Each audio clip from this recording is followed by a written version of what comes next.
All right. So beyond being a 7-time speaker here, so you all know and love him by now, Mark, this is great for you. He failed out of Spanish class in high school, right? But then he married a Colombian. So the joke's on her, not on him. Please welcome Tommy. All right. Hey, everyone. Did you know that 70% of the cars that are on the road in the US are between 6 and 14 years old? Did you also know that the used car market is slightly bigger than the new car market by dollars and comprises just shy of 3% of US GDP? And by volume, it is much larger than new car sales. Oops, pardon me. So the point here is that older vehicles don't get a lot of press, they don't get a lot of coverage, but they are the majority of what we as consumers interact with on a day-to-day basis. But over time, a lot of these cars can develop systematic quality or safety issues that weren't anticipated when they were manufactured. And many of those issues are safety related, and those can lead to recalls. Recalls themselves are quite expensive to the industry, costing between $25 and $30 billion a year. But they also cost consumers time and frustration. Because when a defect, whether it was recalled or not, hits in volume, manufacturers often can't get replacement parts out to market fast enough and leave the owners waiting months to get their car fixed. To make this a little bit more tangible, can I see a quick show of hands? If I say the Takata airbag crisis, who here knows what I'm talking about? Maybe about a quarter of the room. Okay, so Takata was once a major automobile parts supplier based in Japan. And at their peak, they produced 20% of the market's airbag inflators. That's the little module that actually will deploy your airbag in the event of an accident. And that made its way into many, many, many brands that we all know and love.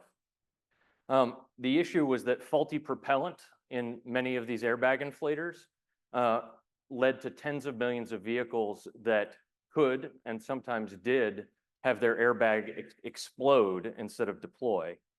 The end result was that 35 people died, and we had over 400 injuries globally. So that triggered the largest recall in automotive history. 67 million vehicles and counting. They started recalling them in 2013, and they still had 1 or 2 recalls even this year in 2024. It's like the gift that keeps on giving here. Today, the US government warns against driving any of those affected cars. They issue what they call a do not drive warning. The problem is a lot of owners still can't access necessary repairs because there's just part shortages. There are way too many cars that need to get fixed. And so what we're trying to do is help a little bit by giving manufacturers an advanced warning on emerging quality and safety issues so that they can start getting their supply chains in order and parts can get to market when a lot of people are going to need their vehicles repaired at once. So we built an app on top of a machine learning derived data set that itself was derived off of a NHTSA consumer complaints database. Our algorithms have detected 17,000 events so far, and these are places where consumers are complaining at abnormally high rates. And where those events have an associated recall, on average, we see that event triggered about 18 months before anything is recalled. And so I want to give you a quick view of the app here. Right. So what we've done is each one of these events is a card, and we've arranged them in a news feed where a user can choose which makes, models, and component groups they want to follow. And so you can just see what's happening more chronologically as we discover it. You can go in and you can get this natural language summary out of an LLM about what's going on, affected model years, and we're building in some collaboration features to help folks within their organization comment, upvote, downvote, and create portfolios of issues so that they can track it as it goes on.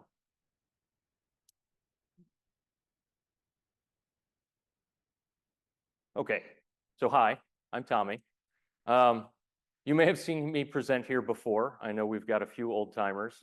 Probably I was presenting about one of these packages that I wrote.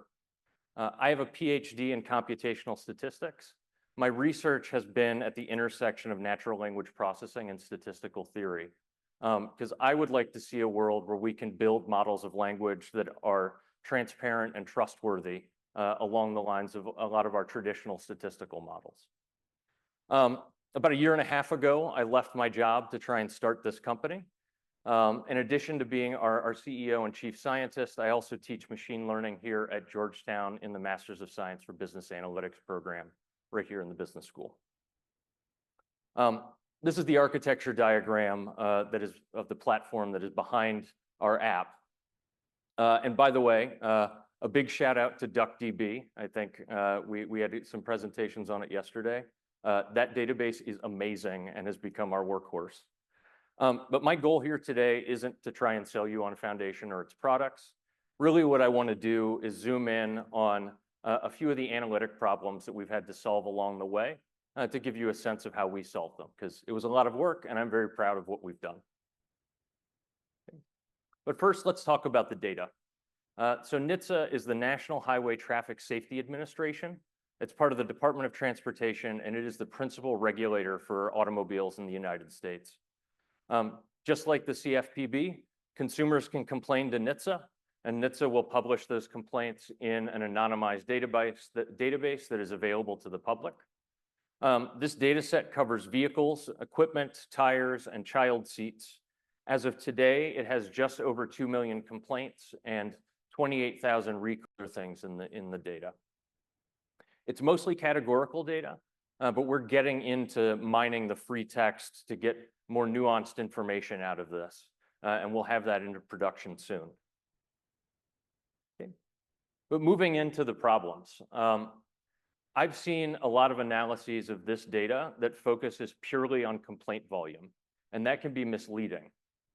For instance, this chart might indicate the Honda Accord has a history of engine issues, while the Land Rover Discovery does not. But the reality is there are so many more Accords on the road, it's just natural that you're going to have more people complaining about them. Volume alone does not signal that there is a problem. So to address this, we developed an indicator. It looks at complaint rates over time rather than the raw volume. It ranges from -1 to 1. Negative values mean that people are complaining less often than average, and positive values mean that people are complaining more often than average. And with this approach, it actually turns out the Honda Accord does pretty well. It's mostly in the negative range for this data set.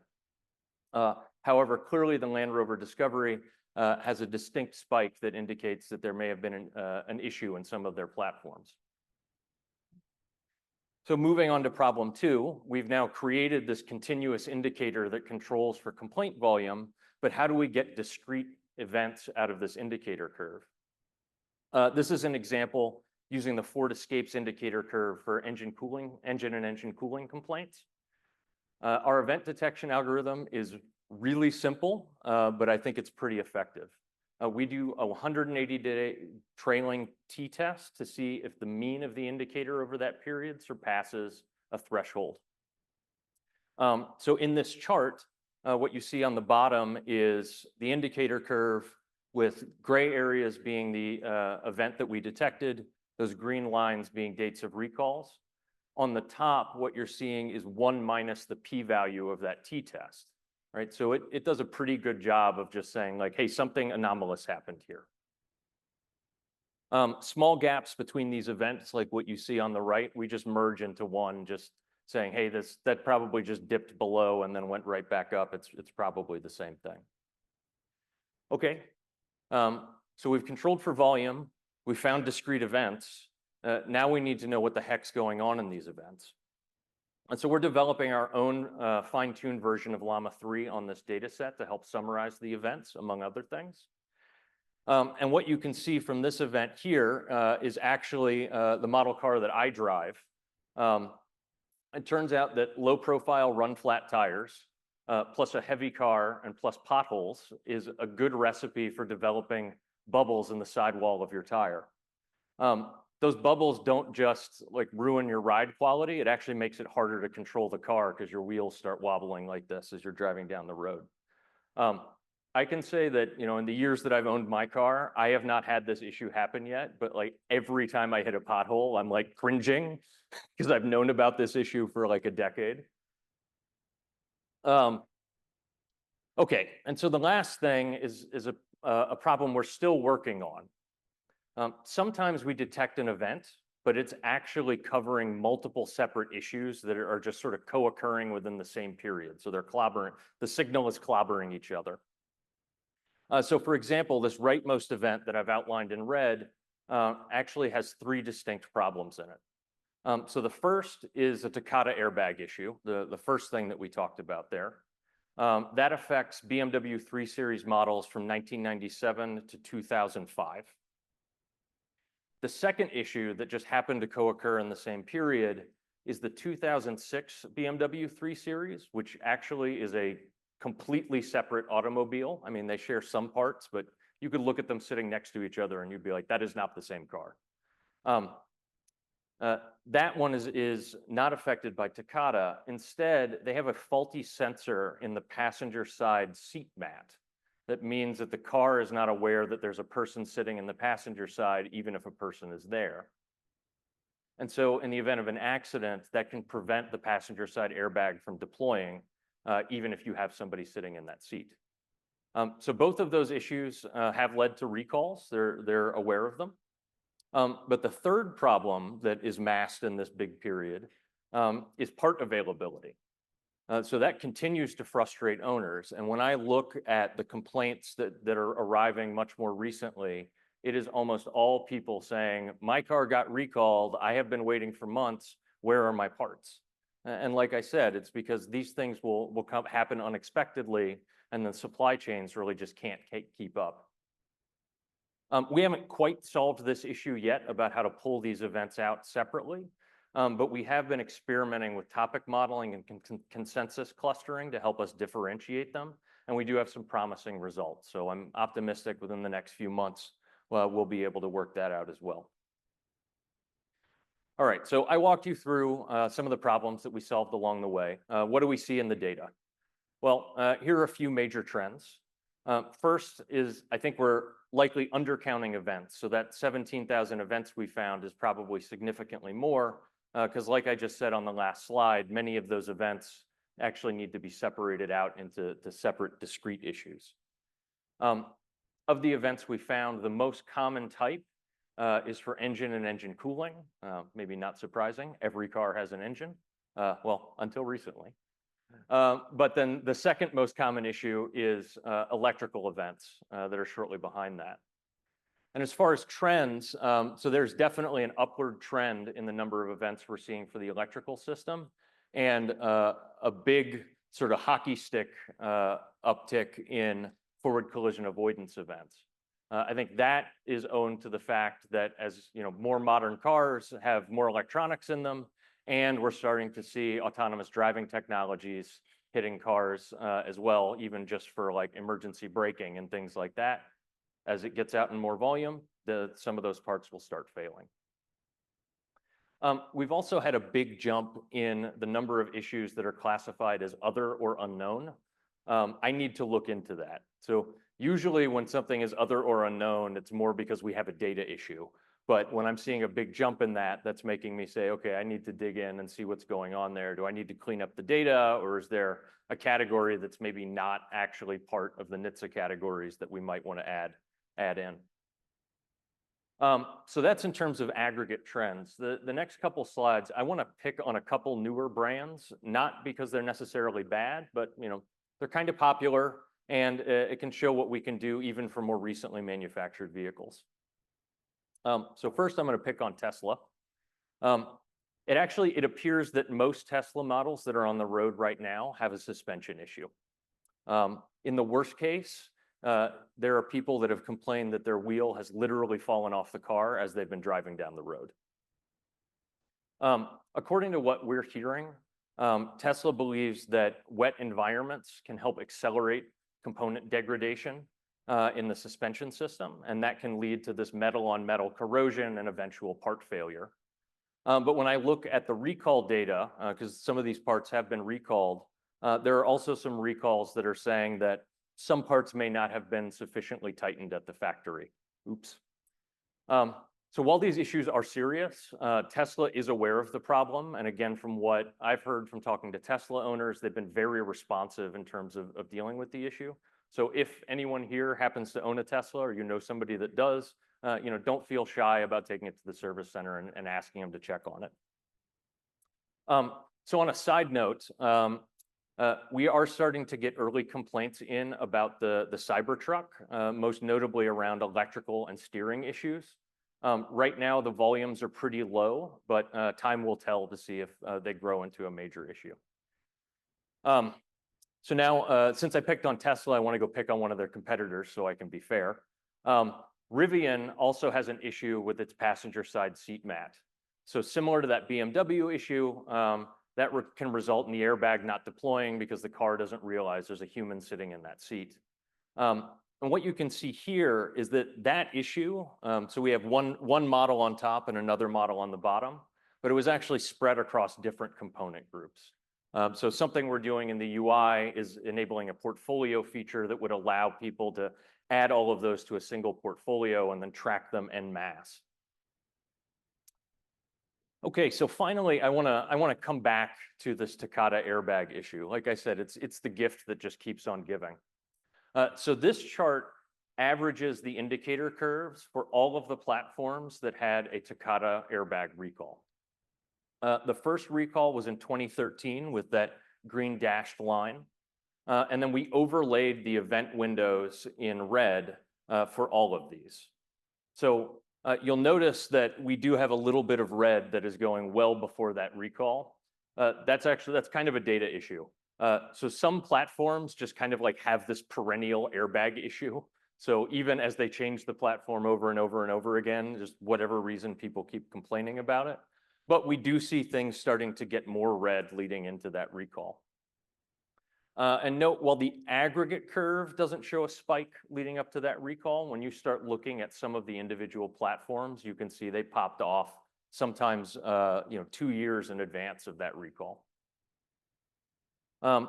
So you can also see that we're still very bright red even now going into 2024. And just to beat a dead horse, that is because people are complaining, I can't get my car fixed, and the government said I'm not supposed to drive my car. What am I supposed to do? Okay, well, I'm coming into the end here. I want to say thank you all for listening, and I want to close with a bigger picture of the vision we're trying to build here at Foundation. Many narrative intelligence companies are focused on social media. They're focused on things like misinformation or maybe even marketing. What we're thinking about instead is tracking market narratives.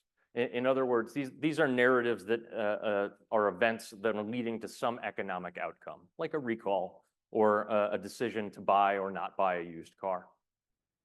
Our beachhead is an automotive with complaints, but we're building towards a bigger market intelligence platform for automotive in general, and then we want to start moving into other industries.